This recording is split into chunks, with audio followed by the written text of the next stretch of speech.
Welcome to Demystify Magic with Molly and Madison. I'm Molly, a former skeptic turned full-time energy healer and teacher. And I'm Madison, a born and raised witch running my family's crystal shop. And we're here to explore all things woo through the lens of both science and spirituality so that you can find the moments of magic in your everyday life and create an intentional spiritual practice.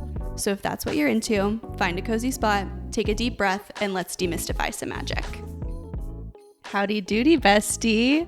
Howdy doody. It is our first time recording since we hung out in person, and I feel like I've forgotten how to podcast. I've forgotten how to podcast fully. Mm-hmm. So strap in, everybody. We're going for a ride. Strap in. Hey. Because today we're talking about travel. Buckle your seatbelts, everyone. We are going on a journey.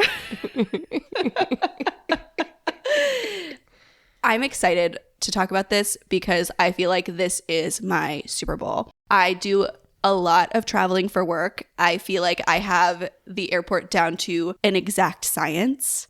And so I'm excited to share my little witchy, my slow effort, easy to manage witchy ways that I make travel a little bit easier and a little bit less stressful. I'm a very anxious person in general, and that does just always bleed out into travel. So if you have travel anxiety, listen, because this is the episode for you.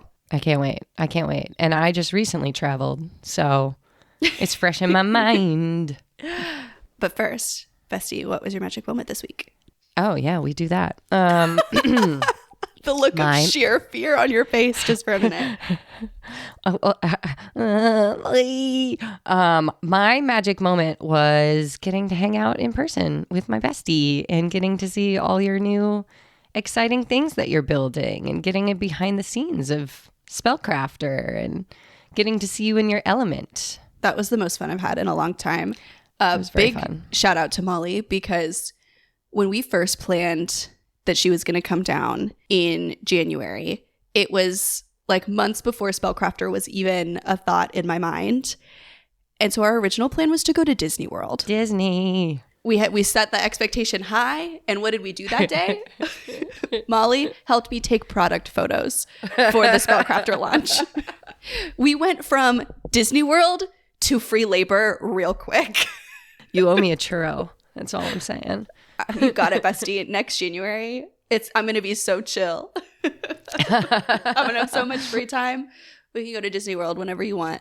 And it was just such a tender moment of you sent me a message a few weeks before when I was like, bestie, I don't think that I'm going to be able to make Disney World happen. And you were like, when I said Disney World, I meant whatever we need to do. we can do whatever as long as we're hanging out. And it was a really nice moment of oh yeah, this is why you are so dear to me. This is why you're my friend. Yay. It was so fun. And we had the best time. It was so fun. So fun. What was your magic moment? My magic moment is that Spellcrafter sold out in 24 hours. It was both a magic moment and a panic moment. It was so fucking surreal. If you sent me a message, placed an order, commented on our posts, any form of interaction with Spellcrafter as an entity this week, thank you so much. I cannot get over it. They've just now started to arrive at their destinations. Slowly but surely, I've been getting a few pictures, a few messages, and it is bonkers. This thing that only has existed in my brain for so long now is in people's homes. Yay. And I feel so lucky. I really can't articulate properly the way that I felt last week, watching orders come in, seeing the notes that you guys were leaving, packing so many boxes. I've got a real routine down with the box packing. I'm like a pro at this point. It was just the most heartwarming, tender feeling. I don't know that there's anything like it. Restock is happening soon. I'm doing my best. Speaking of travel, I'm about to leave. Of course, I'm really good at planning in that I do a huge drop and then I'm like, okay, now I have to leave the state because the world's largest gem and mineral show is happening in Tucson. It will have already happened maybe as you're hearing this. And I have to go get crystals for real in-person Spellcrafter. So just know that I'm doing the best that I can. If you go to shopspellcrafter.com and sign up for our newsletter, email list will be the first to know. We'll get early access so you don't miss out again if you missed out the first time. Okay. That's Yay. it. That's my soapbox. I love you guys. XOXO. Yay. Speaking of selling out, I know lots of you are looking forward to Reiki training with me, Reiki 1, the Science of Self-Healing. I am strongly encouraging you to get on the wait list if you're not already, because the demand for this training is unlike anything I've ever seen. And I only have so much capacity to have people in the training. And so if you are on the wait list, you are going to get first access to join the training on February 3rd. Everyone else, if there are spots available, no promises that there will be, but everyone else will get access to register on the 6th of February. So the link to the waitlist is in the show notes. And if you have any questions, feel free to slide into my DMs over on Instagram. It's going to sell out from the wait list. I'm calling it now. I'm nervous. I can't wait. It's going to be so fun. It's going to be so fun. All right, let's do this. All right. I'm going to start with something that I attempted to do. We're going to start with a low effort magic witchy fail, which is when I went on my trip to Brazil. Picture this. You're me 90 minutes before you have to leave for the airport. And you text your mom. You say, what a great idea. So my mom, for context, has a suitcase that looks like everybody else's suitcase. And so she also has a Cricut. So she made a little sticker for her suitcase so she would always know that it was hers. Mm-hmm. So I text my mom and I'm like, oh my God, what a great idea it would be to do that, but with a sigil. And of course, my mom is my mom. So she's like, come over. We can make it. Like, let's do that right now. That's an excellent way to spend time when you need to leave for an international trip in 90 minutes. I don't even think it was 90 minutes. It might have been 45 is the truth. It was less than 90 minutes, because I remember you being like, I don't know what to do for the next half an hour before I have to leave. And then next thing I know, I have a text that says, I'm heading to my mom's house. Yep. So I make a sigil. I drive over. I send her a picture of it. We're frantically doing the lines on this Cricut machine. I don't know how to use a Cricut. It was pure magic in my eyes. We make the sticker. I go pick up my boyfriend. We go to the airport. We make two. I'm like, you're putting one on your suitcase too. And I guess we used the wrong transfer paper. Actually, I took a picture of it and put it on the Demystify Magic story. I live streamed this event, and somebody did message me and was like, I think that's too strong of transfer paper. And I was like, no, it's going to be great. Got to the airport again. Now we're running late because of what I've done.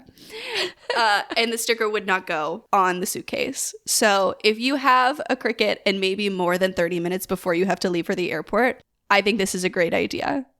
I'll be doing it again next time, 30 minutes before I have to leave for the airport next. Yeah. That sounds about right.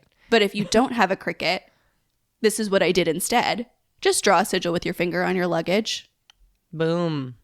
Easy peasy. Jinx. Hey. Much easier, much less stressful. Yeah. I imagine it's lots of fun when you have a little bit more time.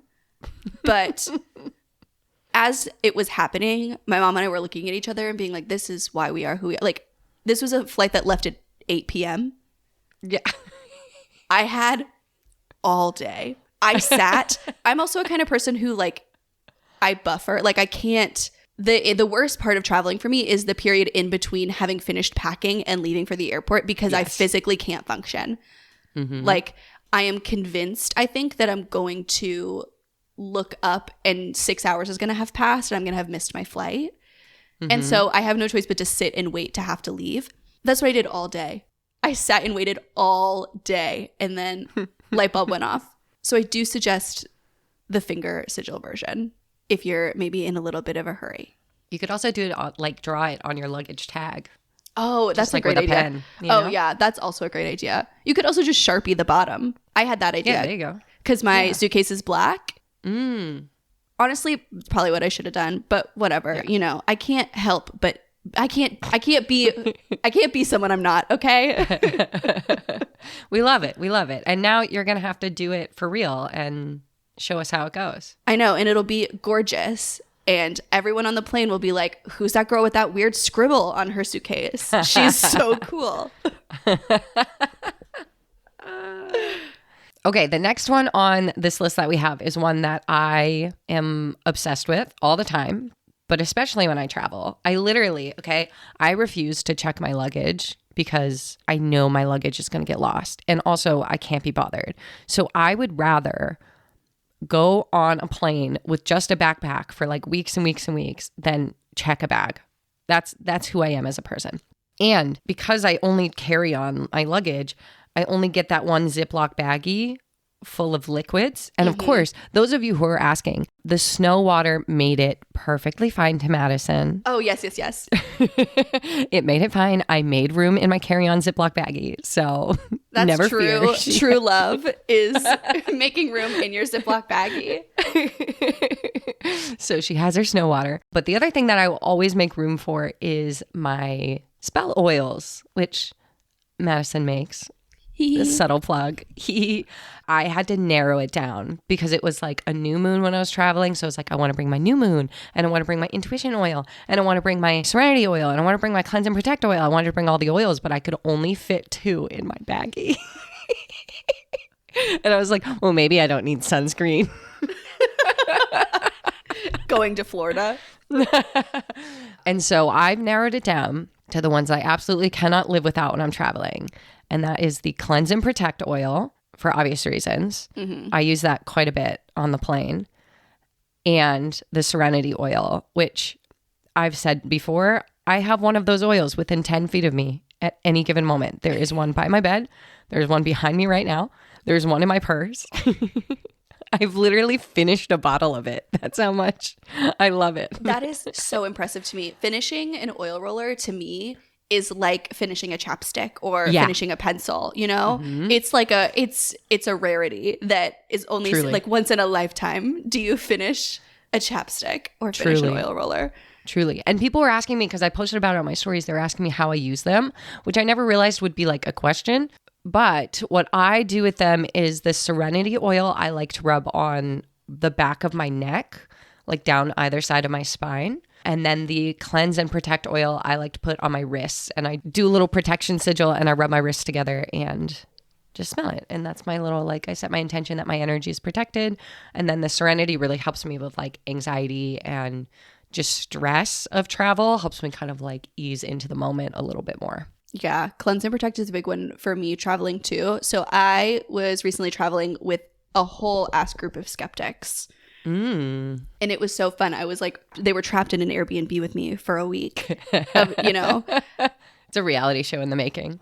Yeah, literally. And I'm like slowly like planting seeds, you know? I'm sowing seeds of witchiness in all of them. And by the end of the week, I would pull out my cleanse and protect oil from my bag before we left, and I would have to like pass it around. It was so fun. So if you're in an area, like if you're traveling to a new place, I really love cleanse and protect. It makes me feel, it's like just a little bit added because like I'm hyper aware of like I'm the person that looks like they don't know what they're doing. And so I'm like just a little extra barrier, a little bit of protection as I'm like going out into the world, clearly looking like a tourist. Yeah.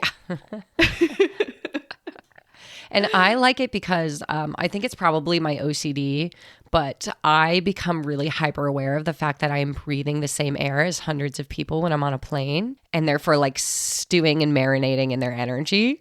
Oh, that's a great point. And so cleanse and protect just like makes me feel like I have a little bit of a shield from that. Marinating in people's energy is such a that's a way to put it. Gross. Yuck. So gross. It's so Thanks. gross. Also, it didn't help that like I came home from Florida and immediately got the flu. So I was like, I was truly marinating in everyone's energy. And in their germs. Oh. Gross. You poor thing. I know. You sound much better though today. Thank you. Okay, this next one is like my basics, bare bones. Like if I do nothing else, I am incorporating color magic at the airport. If you are stressed out by security or like by the airport in general and you want to like do the most while also doing the least, color magic is the way to go.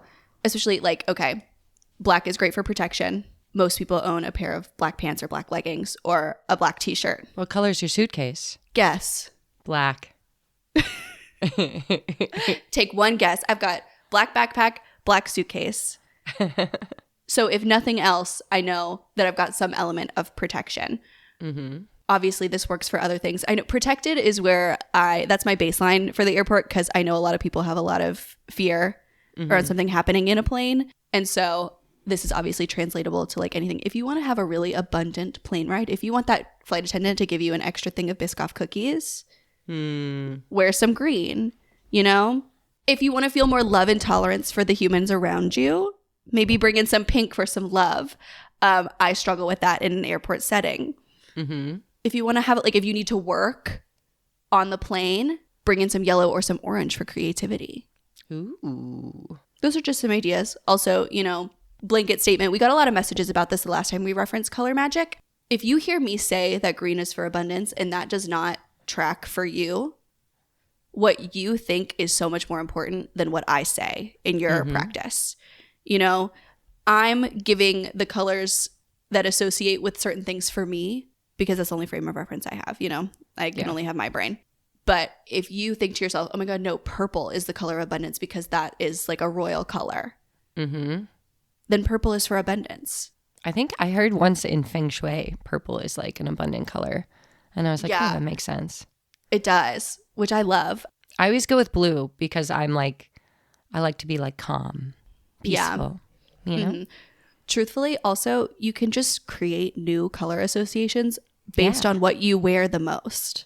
Yeah. You know, if you're like, I never wear green, but I want to bring in color magic with my wardrobe and bring in abundance, there you go. Purple's another option. Or just decide like, oh, I really love the color chartreuse. That's my new abundance color. Is that green? Is this chartreuse? I thought chartreuse was a purple. I have no idea. I think it is a green. Yeah, it is like that color. Yeah. Well, you get the point. You get what I mean. Okay, next one is you're going to be shocked. You're going to be shocked that this one's on the list. You're going to be so shocked, especially if you've listened to literally any of our other low effort ritual episodes, and that is Reiki. I feel like at this point we could do that. You know how on like on TikTok they'll do like I gave an AI every episode of The Office and then asked it to write an episode. We should do that for our podcast. Wait, that would be so fun. We should ask ChatGPT to write a low effort episode. And it would just be Reiki and color magic. Pretty much. But seriously, I love Reiki because I was talking to one of my graduates from the Reiki training program a week or so ago. Maybe it was last month. I don't know. Time is not real. And she was telling me that her favorite thing about Reiki was that prior to going through the training, she used to have to cancel her travel plans because she would get so anxious on the flight she wouldn't be able to go. She would like last minute bow out of the trip. And now every time she flies, she does Reiki on herself the entire time and she doesn't have panic attacks anymore. So she can actually like travel and go see, like she just went and saw her daughter's graduation from college. And like, and so like when you're on the plane, you can just do Reiki on yourself the whole time. I will often like something I do for my level 2 graduates is I have a bunch of audio recordings of different distance Reiki practices. And because they're on my phone, because I recorded them, I will listen to them and have like a guided Reiki experience, which is just so fun. And I always leave the plane just feeling like bliss and like, I don't know, plane seats always make my back hurt. And I feel like if I don't do Reiki, my back hurts when I get up. But when I do Reiki the whole time, my back feels nimble. And it's the best part because there's nothing else to do on a plane. Yeah, what else are you going to do? There's truly nothing to distract you other than like mid-tier movies and snacks. To be fair, I recently learned that you can get Wi-Fi on a plane. Oh, yeah. That was news to Molly. I literally, okay, all right. A little side tangent here. because I have only done Reiki on planes because I thought you couldn't get Wi-Fi on planes, because I grew up in the 90s, people, when Wi-Fi on planes was not a thing, and Wi-Fi was not a thing for a little while. Okay. Those of you listeners my age and older, you get it. Madison has lived in a time where Wi-Fi on planes has been a thing. Well, okay. In my defense, I'm not that much younger than you. I'm not 18, you know? I know, but but the age difference is like, did you ever have a time where you didn't have Wi-Fi? Yes. But did you have to unplug your telephone to use the internet? I'm sure, but I was too young to use the telephone or the internet. I was an unaccompanied minor kid. So I started flying by myself when I was like 6 or 7. Okay. Because my dad lived in North Carolina and my mom lived in Florida. So I was on planes. Like, I'm a long-term. This is what I mean when I say I have it down to a science. I mean, 6-year-old me knew what she was doing. You know, she was like, I wait till we're taxiing. I get my little Nintendo Game Boy. Mm-hmm. I play my Nintendo Game Boy. So I didn't care about the lack of Wi-Fi because I had no Wi-Fi devices, you know? Yeah. But yes, I have been on a plane where you couldn't get Wi-Fi. I do think like accessible Wi-Fi on planes is just like a relatively new thing. Because I feel like I remember being like a teenager flying back and forth to go visit my dad and seeing like very expensive Wi-Fi, or being like annoyed that I couldn't get Wi-Fi on the plane. Mm-hmm. I just am the kind of person that like I'm checking back every time I'm on the flight. I'm seeing what's the difference. What are we doing this time? What's the vibe? Yeah. So I would do the Reiki recordings on the plane because I didn't know that I could do anything else. And I always forgot to download new music until I was like on the plane. And I was like, shit. Mm-hmm. Of course. I guess we're going through an R5 era again. The one album you have downloaded. That's so funny to me. And I actually recently like decided to forego Wi-Fi on a plane because I'm a person. Can you sleep on planes? No. I also can't, but I keep telling myself that the reason that I can't sleep on planes is not the plane and it's my phone. And so I'm like, if I have no Wi-Fi, then I'll just go to sleep. Reiki did help me a lot, actually. Could I sleep? Not really. But it was what got me to sleep. And I would stay asleep for like 5 minutes. I was like, okay, if I Reiki myself, I can fall asleep. And then as soon as I'm no longer experiencing the feeling of Reiki, I will wake back up. But at least I get like my collective 30 minutes, you know? It's better than little nothing. Cat nap. Yeah, exactly. I also, hot tip, every time I'm taking off and landing on a plane, I Reiki the plane. I love that. And then not only do I get to feel very safe, because I heard once, I have no idea if this is true, but I heard a million years ago that takeoff and landing is actually the most dangerous time during a flight. Like that's when something's most likely to happen. Mm-hmm. So not only do I feel much safer, but I also feel responsible for our safe takeoff and landing. You're like, you're welcome. Give me that second Biscoff. Literally. I'm like, you see that? I did that. Yeah, you get to take a little bit of credit. Love that. I'm just saying. All right, next on our list is crystals. Obviously, we weren't going to make it through a low effort rituals without a little crystal shout out. I'll do this most often with crystal jewelry when I'm traveling, but you can also throw a couple tumbles into your carry-on or into your purse. This is a great time to practice, you know, it's not the size of the crystal. Mm-hmm. It's how you use it. You know, just a couple, your smallest little tumbles. I love a black tourmaline, clear quartz, selenite to cleanse your energy and your stuff all the time, you know, constantly throughout the travel. That if I was to put a trio together, I think that's what I would use. My trio is smoky quartz for like, it's really good for like stress. And if you are someone who sort of like worries about the plane, smoky quartz is a really good one to help dissolve some of that worry. Jet to help keep your energy protected from other people. And then probably selenite. Yeah. Here's a hot tip though, that I have learned the hard way many times. Maybe if you only bring a carry-on, maybe consider not bringing your really pointy crystal wands. Do you get poked in the back? If I had $1 for every time a TSA agent has rifled through my stuff and been like, God. What is this? Mm-hmm. And I'm like, it's a clear quartz point, my dude. Yeah. This has also happened to me a lot. So Tucson is one of the big gem shows, also Denver. And this only happens to me in Denver. And I think it's because Denver I often go to by myself because my best friend lives in Denver. And so I stay with him. And so it's like, it's an easy trip. But I always leave with crystals in my bag. Because like in my brain, I'm like, I think I'm much stronger than I am. And I think it's going to be much easier to carry large amounts of crystals than it is. Right. And so I'm like shoving things in my purse or in my backpack. And I'm like, oh, this is no big deal. Like this will, like, I'm just walking to the gate, you know, and then I'm dragging along a 50-pound backpack. It's always in Denver that they're so confused. And they're like unbubble wrapping and they're holding up a piece of quartz and they're like, what is this? And I'm like, you have the second largest gem and mineral show in the world. I cannot be the first person that you've done this with today. In fact, I see other people and their rocks. So why are you playing dumb? Yeah, I know. But you don't think about it until you're in line and you're like, oh my God, what am I going to do if they take it? Is this a weapon? Yeah. I once had someone take a butter knife from me. Really?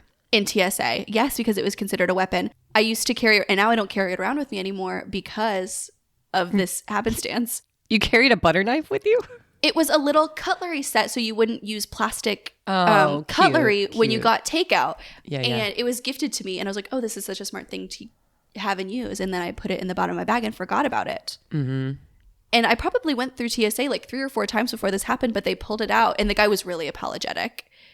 He was like, I'm really sorry that I have to do this, but like this is a weapon. And so I do have to throw it away. And I was like, okay. So if it's sharper than a butter knife, maybe leave it at home. Yeah. I once had TSA take a lighter from me. And I was like, all right, Really? that's fair. Yeah. I don't know if you're allowed. Are you not allowed to bring lighters on planes? I don't know. I don't know. I've never tried. I guess not. Well, it was in Costa Rica like 10 years ago, and I had 2 of them, and I put them in my Ziploc baggie because I figured lighter fluid, it's liquid. And they took one, but not the other. So I was like, oh, okay, I don't know, jury's out. I almost just choked. The way you said lighter fluid. Oh, God. All right, last one on our list, and then we want to hear from you and your witchy travel suggestions. So make sure you slide into our DMs over on Demystify Magic on Instagram.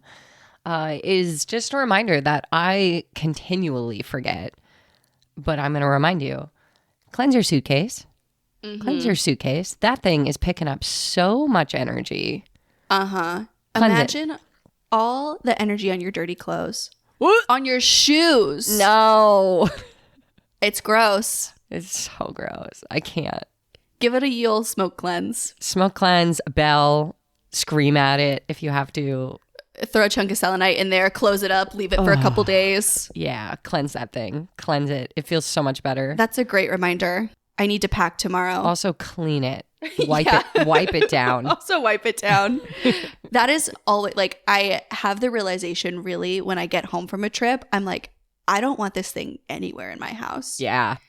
This is a nasty hunk of stuff. Yeah, mine doesn't come into my bedroom.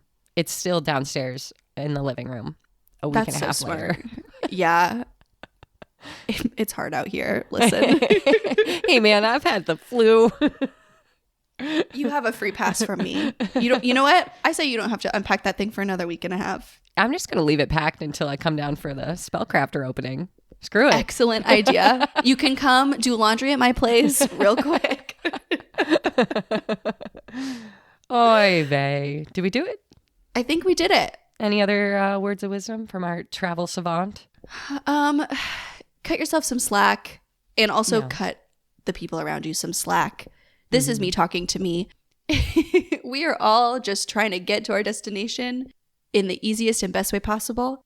And there's nothing for me that makes me feel more connected to my spiritual practice, to my spiritual side, than like showing kindness to others.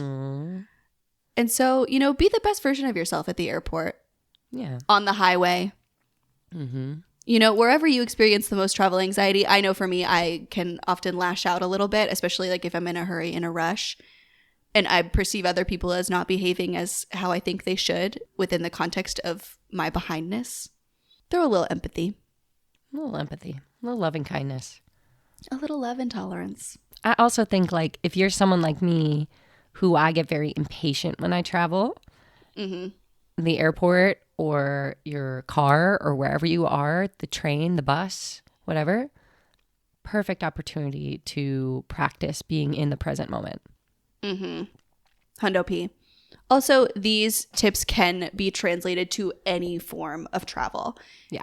Whether it's your morning commute or an international plane ride, you know, these can be heightened or dumbed down to whatever level you need at any given time. Yeah. Well, happy traveling, friends. Yeah, and we will see you next time. Bye.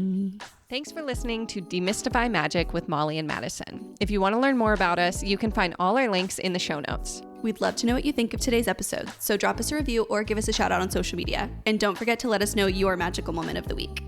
Okay, love you. Bye.